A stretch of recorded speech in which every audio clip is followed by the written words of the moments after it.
aos Romanos. Essa carta, alguns dizem que chamam ela de o Evangelho segundo Paulo.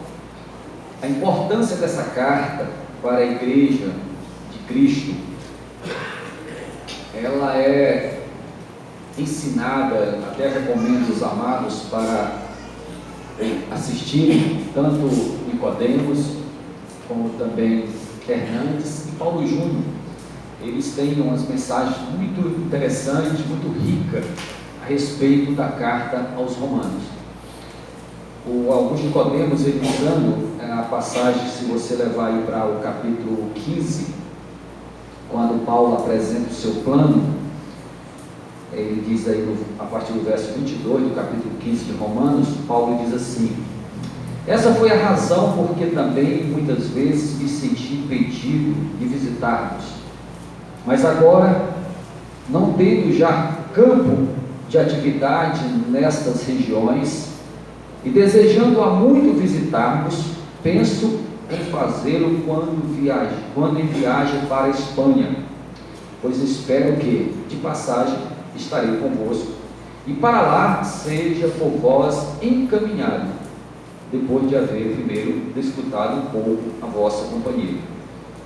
Augusto Nicodemos, usando essa informação aqui do plano de Paulo de visitar a igreja de Roma, ele diz que Paulo, ao escrever essa carta, ele tinha um objetivo.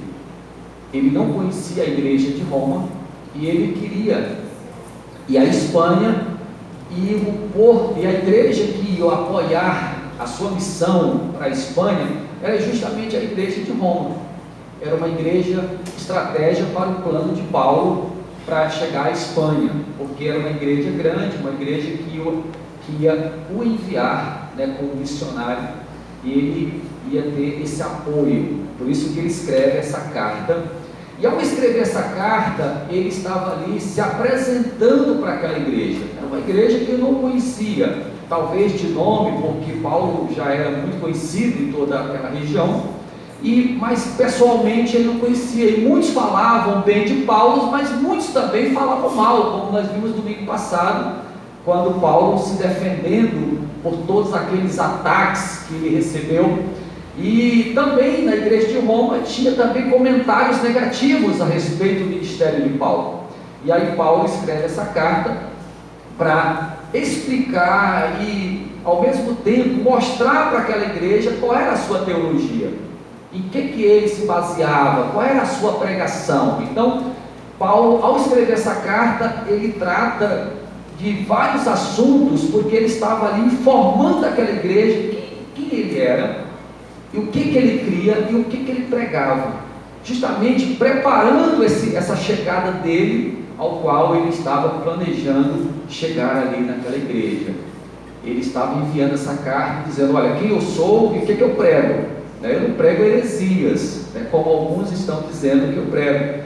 Então era como se fosse ali a carta chegando antes dele, para que quando ele chegasse, todas aquelas questões a respeito dele tivesse sido apaziguado por essa carta. Mais ou menos isso que Nicodemos comenta a respeito quando Paulo decidiu escrever essa carta. O Hernandes, ele diz o seguinte, que como Paulo foi impedido várias vezes de ir a Roma, Paulo escreveu essa carta porque, como ele queria ir e não conseguia, ele escreveu essa carta. E Hernandes diz assim: que benefício foi esse desse impedir de Paulo chegar até Roma? Porque se ele tivesse ido até Roma, essa carta não teria sido escrita, e se ela não tivesse no cânon, não só a igreja de Roma tinha perdido, como toda a igreja cristã tinha deixado de ter toda essa riqueza que é a carta aos Romanos. Então, esses empecilhos de Paulo chegar até Roma fez com que ele também escrevesse essa carta. Então, eu recomendo os irmãos assistirem esses vídeos que tem na internet a respeito do estudo sobre essa carta. Uma carta riquíssima, tem doutrinas fantásticas para nós, para a igreja, fala de vários assuntos. E aqui, no versículo 16 do capítulo 1, o apóstolo Paulo, nesse parágrafo, ele diz o seguinte: no versículo 15 ele fala que ele estava pronto para chegar até Roma, né? Diz aí, versículo 15: por isso, quanto está em mim, estou pronto a anunciar o Evangelho também a vós outros em Roma. Então, ele tinha algo no coração dele que ele desejava ir a Roma. E aqui ele, no versículo 16, ele diz: porque eu não me envergonho do Evangelho. Então aqui ele levanta a bandeira do Evangelho, dizendo: eu não me envergonho do Evangelho. Eu tenho prazer de anunciar o Evangelho. E esse Evangelho, aonde eu chego, aonde eu for, eu vou estar levantando a bandeira do Evangelho. Flamengo aí, né, diante dessas vitórias, os flamenguistas levantaram a bandeira do Flamengo. Muitos colocaram nos carros, colocaram em casa, levantaram a bandeira e dizendo: olha, eu sou flamenguista, né? Eu sou flamenguista. Então, está se apresentando ali, defendendo que ele é flamenguista, né? E muitos, né, se vangloriam disso, né? Muitos se vangloriam, mas eu fiquei muito triste em ver que 2 torcedores morreram por causa da vitória do Flamengo. Aí eu fiquei pensando, eu estava analisando esse texto aqui, eu fiquei pensando: já pensou esses 2 camaradas chegar diante do Senhor com a bandeira do Flamengo e dizer: olha, eu morri pelo Flamengo? E aí? Morreu pelo Flamengo. Que bandeira, né, amado? Nosso irmão aqui é flamenguista. Não sou contra você torcer para o Flamengo, mas fanatismo, meu irmão, não. Estava ontem compartilhando lá no Seara Santa com as crianças, com essa palavra, e uma das crianças falou assim: tio, o meu tio assiste o jogo xingando o tempo todo. O tempo todo xingando. Ele xinga o jogador, ele xinga a mãe do jogador, ele xinga o juiz, a mãe do juiz, ele xinga todo mundo. Não tem controle. Pessoas que levantam uma bandeira e por essa bandeira brigam, até morrem. E o apóstolo Paulo diz aqui: pois eu não me envergonho do Evangelho. Eu levanto a bandeira do Evangelho. Ah, queridos, essa bandeira, nós podemos levantar ela e chegarmos diante do Senhor e dizer: Senhor, eu levantei a bandeira do Evangelho, e nós vamos ser recebidos como os benditos, e Ele vai dizer: vinde benditos do meu Pai. E aqui, queridos, o apóstolo diz: eu não me envergonho do Evangelho. Ele vai dizer o porquê que ele não se envergonha do Evangelho. Ele diz: porque é o poder de Deus para a salvação de todo aquele que nele crê. Eu não me envergonho do Evangelho. Por quê? Porque o Evangelho é o poder de Deus. O Evangelho, eu creio nesse Evangelho, e através desse Evangelho, o apóstolo Paulo foi salvo, nós também fomos alcançados, e homens que creram nessa verdade, como Santo Agostinho. Santo Agostinho foi um teólogo, um homem que creu nesse Evangelho, tinha uma teologia tão maravilhosa que Calvino pegou a teologia de Santo Agostinho e aplicou na sua teologia, ao qual a igreja presbiteriana tem a teologia calvinista, que tem a base justamente em Calvino, que creu e foi salvo através de Romanos. Essa carta aos Romanos fez com que Santo Agostinho fosse salvo, conhecesse o Evangelho. Wesley, que também foi um grande homem de Deus, um grande pastor, grande avivamento na Inglaterra, também conheceu o Evangelho através dessa carta. E Lutero, foi justamente nesse versículo, nesses 2 versículos aqui, 16 e 17, que Lutero conheceu o Evangelho. E a base da reforma protestante foi justamente nessa verdade que o Evangelho, que a carta aos Romanos aqui está nos declarando. Pois eu não me envergonho do Evangelho, porque é o poder de Deus para a salvação de todo aquele que nele crê. Crer no Evangelho, que revela o quê? O versículo 17 fala aí: visto que a justiça de Deus se revela no Evangelho, de fé em fé, como está escrito, o justo viverá por fé. Então, é essa base aqui, desse Evangelho que Paulo não tinha vergonha, que nós encontramos aí na história da igreja, homens como Santo Agostinho, como Lutero, como John Wesley e outros mais se converteram crendo nesse Evangelho que Paulo diz aqui que ele não se envergonhava, porque ele revela como que nós somos justificados. E ele diz aqui que é tanto para o judeu como para o grego.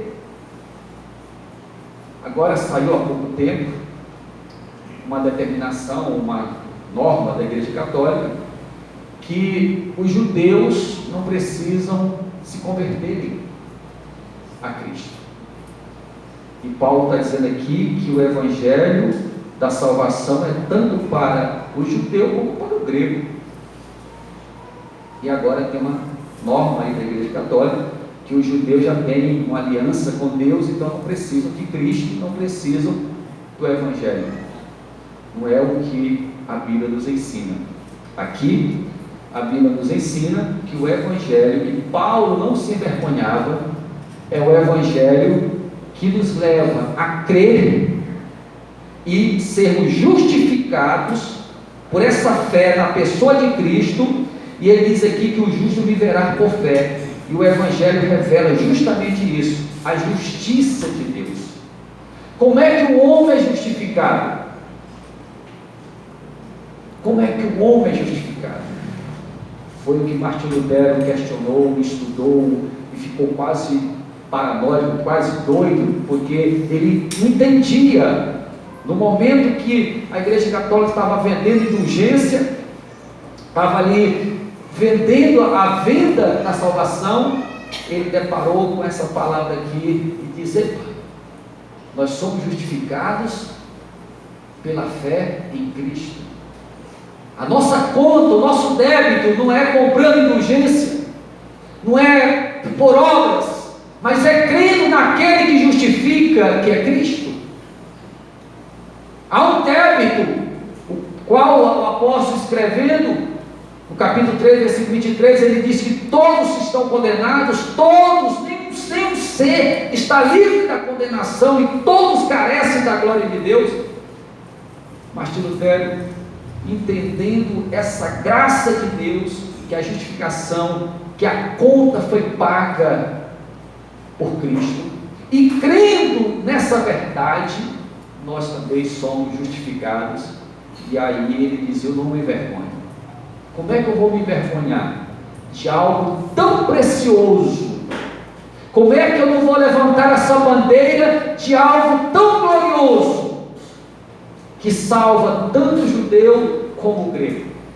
O poder desse Evangelho de trazer salvação ao homem como nós. Pessoas que não tinham nem nada para oferecer a Deus, e o Evangelho traz a nós essa justificação. Nós nos tornamos justos diante de Deus. Sabe por quê, queridos? Porque Deus olha para você e para mim, quando nós estamos em Cristo. Ele não olha simplesmente para você, Ele olha para você e para mim através de Cristo. Nós somos vistos por Deus porque nós estamos em Cristo, e através desse olhar de Deus para nós, nós somos contemplados, porque Deus olha para você, falho como eu, e não vê em nós as fraquezas, as mazelas, mas Ele olha para aquele que pagou o preço para que nós tenhamos essa graça da justificação. Então, esse Evangelho que revela essa grandeza é que Paulo está dizendo: eu não me envergonho. Queridos, o que nós devemos fazer diante de uma verdade dessa? Levantar a bandeira, hastear a bandeira, e com essa bandeira hasteada, viver em obediência, crendo nessa verdade e proclamando essa verdade, para que a nossa família, para que aqueles ao qual nós convivemos possam conhecer esse Evangelho. Hoje eu fiz uma visita a um amigo meu, um senhor já de idade, e ele disse que não crê na Bíblia, mas todas as noites ele diz que reza por todos os parentes dele que já morreram. Aí eu falei assim: ué, mas se você não crê na Bíblia, por que você reza então? Se eu não rezar eu fico com minha consciência pesada, aí não consigo dormir. Eu falei para ele: olha, a Bíblia nos ensina que o morto não precisa mais ser nem de vela, nem de reza. Nós precisamos interceder pelos que estão vivos. Aí eu falei para ele assim, digo: olha, se esses mortos estiverem dependendo da sua reza, aí a mulher dele falou ali: morreram de novo. E é verdade. Se uma pessoa a partir dessa vida, confiando que uma reza, que uma vela vai justificar ela diante de Deus, meu irmão, vai ser a pior decepção para essa pessoa, ela crer nisso e partir daqui crendo nessa verdade. Agora, quando nós cremos nessa palavra que Paulo diz: eu não me envergonho, e toma posse dessa justificação, aí nós podemos partir e dizer como Paulo: combati o bom combate, acabei a carreira, mas guardei a fé, porque agora eu vou receber a coroa da glória, a coroa que está preparada, não só para mim, mas para todos aqueles que creram nesse Evangelho. Queridos, que alívio, que paz é você viver sabendo que você tem algo tão precioso que o Evangelho revelou e trouxe a nós. Mas aí quando ele chega no verso 18, ele fala sobre a ira de Deus. Ele fala aí sobre a ira de Deus, e essa ira ele diz que ela é revelada do céu, e ele diz que ela é contra toda impiedade e perversão dos homens que detêm a verdade pela injustiça. A maioria das pessoas diz assim: mas Deus não tem ira. Como é que Deus é santo? Como é que Deus é amor e tem ira? É fácil nós entendermos. Se um traficante chegar à nossa casa para vender droga para os nossos filhos, nós não vamos amar o traficante nem a droga que ele está levando para os nossos filhos, porque nós amamos, nós queremos o bem dos nossos filhos. Como é que eu vou amar uma droga ou um traficante que está sendo o instrumento do inferno para destruir um filho meu? Que o apóstolo está dizendo aqui que a ira de Deus é contra toda impiedade e toda perversão dos homens. Tudo aquilo que o homem pratica, que o condena, tudo aquilo que o homem vive, e essa prática, essa vida, está levando ele cada dia mais para o inferno. Como é que Deus vai amar isso? A ira de Deus está justamente sobre esse mal que o homem está praticando, para que ele não chegue lá diante do Senhor com a bandeira do Flamengo e dizendo: olha, eu sou flamenguista.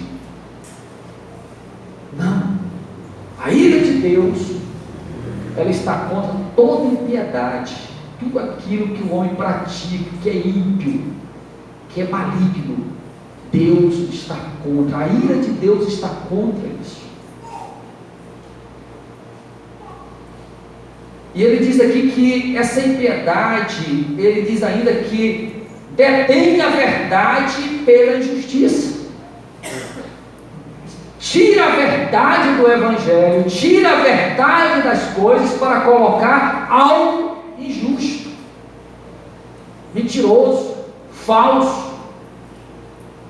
A ira de Deus,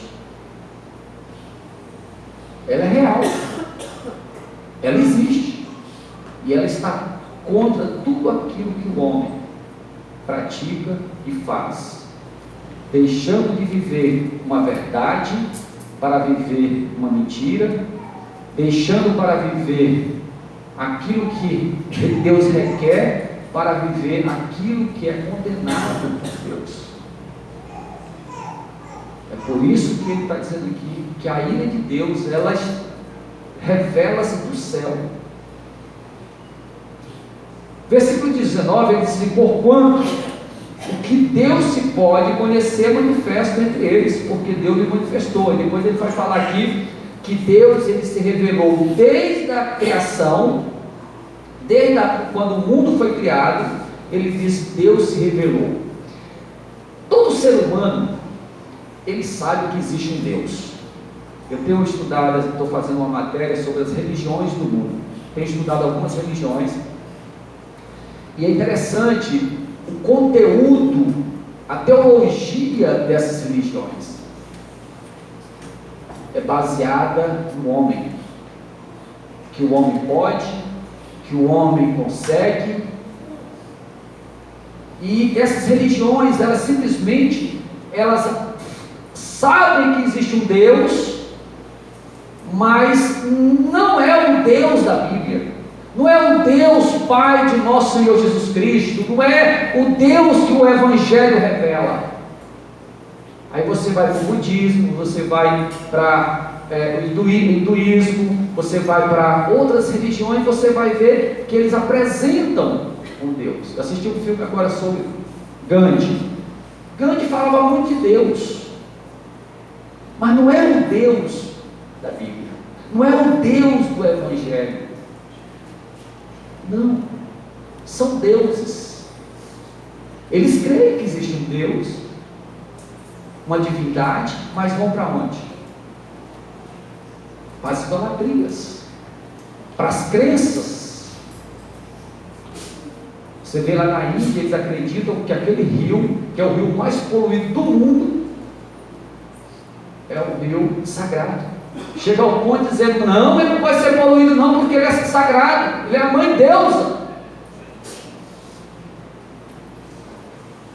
A vaca é sagrada, tantas coisas que são sagradas. Na mente tem o Deus, mas o Deus que não é o Deus que Paulo pregou. E aí o escritor aqui, o apóstolo Paulo, diz aí no versículo 21: portanto, tendo conhecimento de Deus, não glorificaram como Deus, nem lhe deram graças, antes se tornaram nulos em seus próprios raciocínios, obscurecendo-lhes o coração insensato. Quer dizer, sabem que existe um Deus, porque a natureza revela, porque o ser humano tem dentro de si essa consciência que existe um Deus. Mas o apóstolo diz: portanto, tendo conhecimento de Deus, não glorificaram como Deus.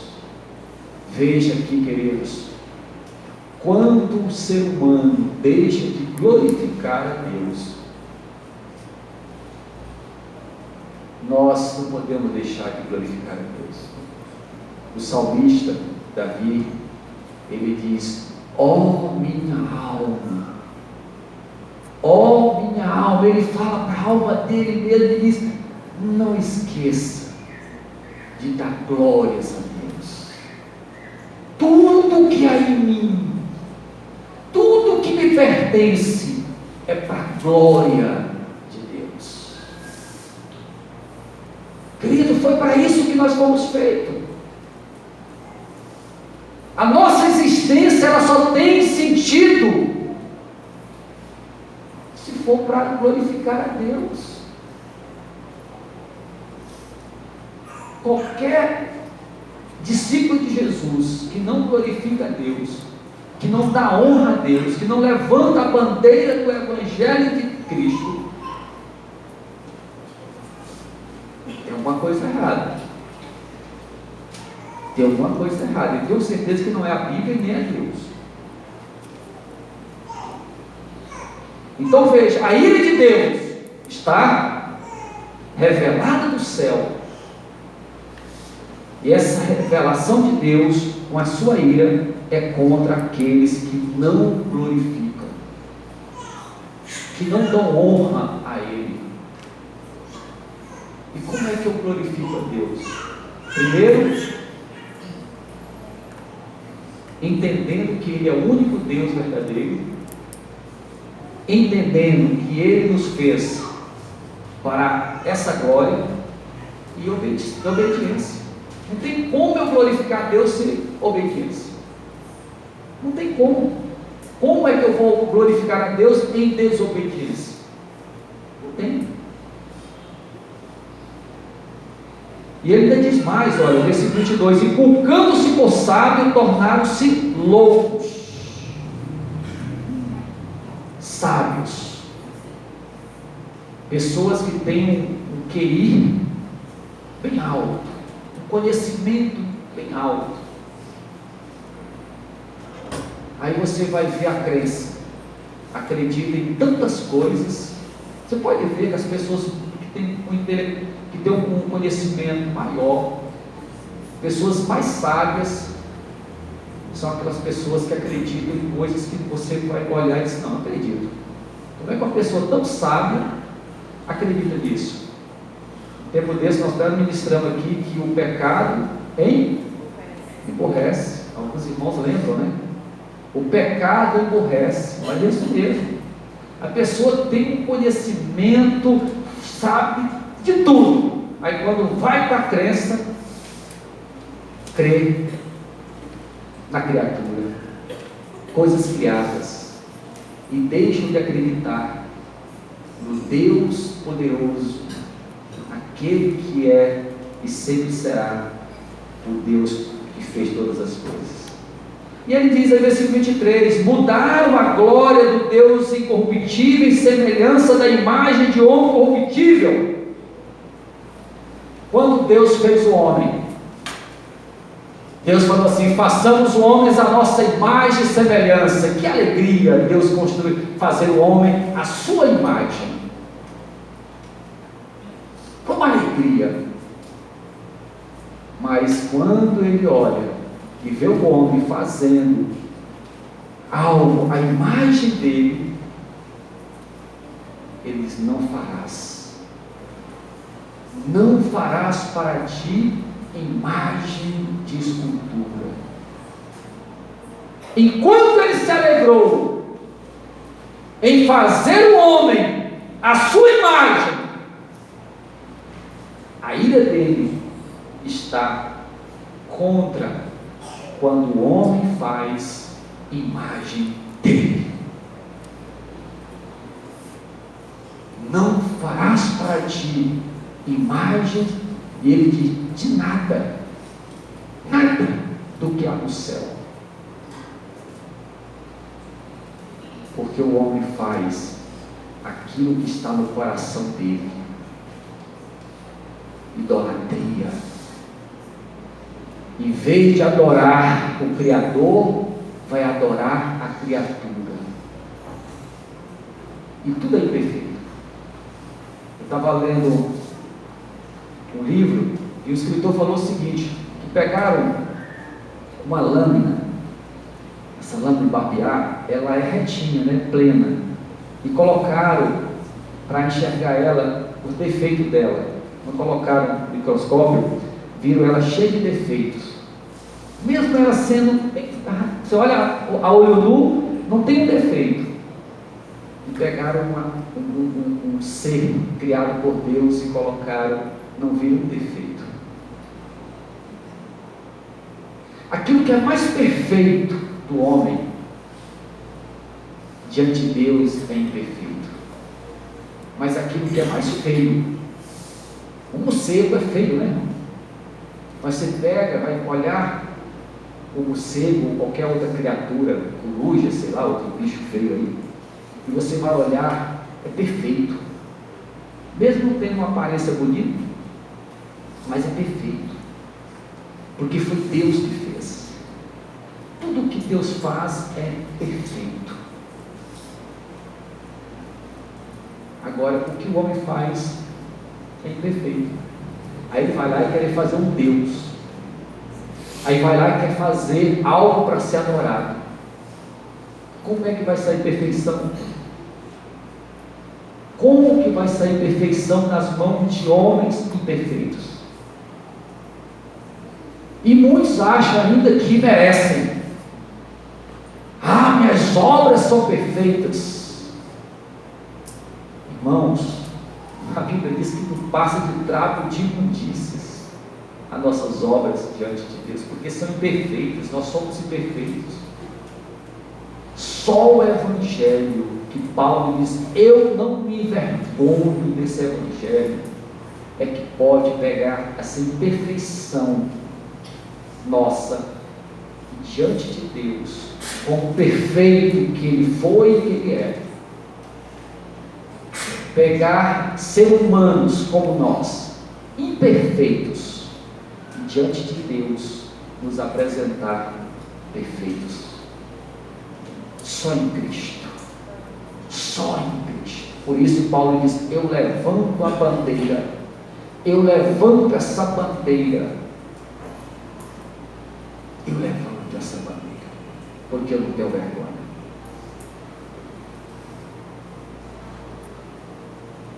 Olha o que diz no versículo 24: por isso Deus entregou tais homens à imundícia, pelas concupiscências do seu próprio coração, para desonrarem o seu corpo entre si.